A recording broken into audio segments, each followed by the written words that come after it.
নমস্কার, আপনারা দেখছেন সময় কলকাতা। সময় নিউজ নিয়ে আমি পৃথা রয়েছি আপনাদের সঙ্গে। এখন চোখ রাখবো বিস্তারিত খবরে।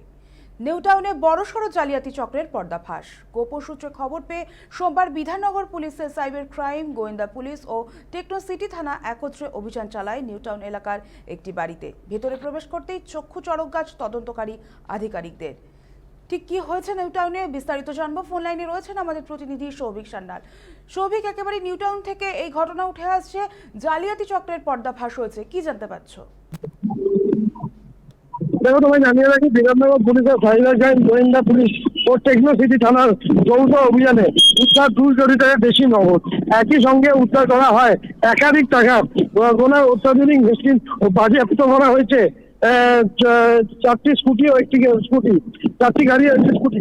এই গোটা ঘটনায় গ্রেফতার করা হয় একজন মহিলা সহ 7 জনকে। পুলিশ সূত্রে খবর, গোপন সূত্রে খবর পেয়ে সোমবার দুপুর 3টে নাগাদ বিধাননগর পুলিশের সাইবার ক্রাইম, গোয়েন্দা পুলিশ ও টেকনো সিটি থানার যৌথ উদ্যোগে অভিযান চালায় নিউটাউন এলাকার 786 নম্বর স্ট্রিটের একটি বাড়িতে। বাড়ির ভেতরে প্রবেশ করতে চক্ষু চড়কদার তদন্তকারী আধিকারিকদের। ঘরের ভেতরে সাজানো রয়েছে টাকা ভর্তি। তৎক্ষণাৎ ঘরের ভেতর থেকে 7 জনকে আটক করে বিধাননগর পুলিশ আধিকারিকরা।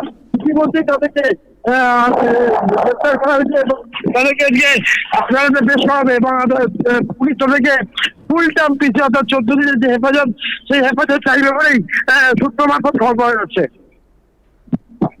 ধন্যবাদ সৌভিক আমাদের সঙ্গে থাকার জন্য। ঘরে সাজানো রয়েছে থরে থরে টাকার বান্ডিল। এরপর যৌথ অভিযানে উদ্ধার হয় 2 কোটিরও বেশি নগদ টাকা। পাশাপাশি বাজেয়াপ্ত করা হচ্ছে একাধিক টাকা গোনার অত্যাধুনিক মেশিন, 4টি গাড়ি ও একটি স্কুটি। এই ঘটনার প্রেক্ষিতে গ্রেফতার করা হয়েছে এক মহিলা সহ মোট 7 জনকে। ধৃতদেরকে জিজ্ঞাসাবাদেই উঠে আসে হাওয়ালা যোগের ইঙ্গিত। এরা বেশিরভাগই ভিন রাজ্যের বলে সূত্রের খবর। গাড়ি স্টার্ট করতে বলো, গাড়ি স্টার্ট দেন। হাতে লাগে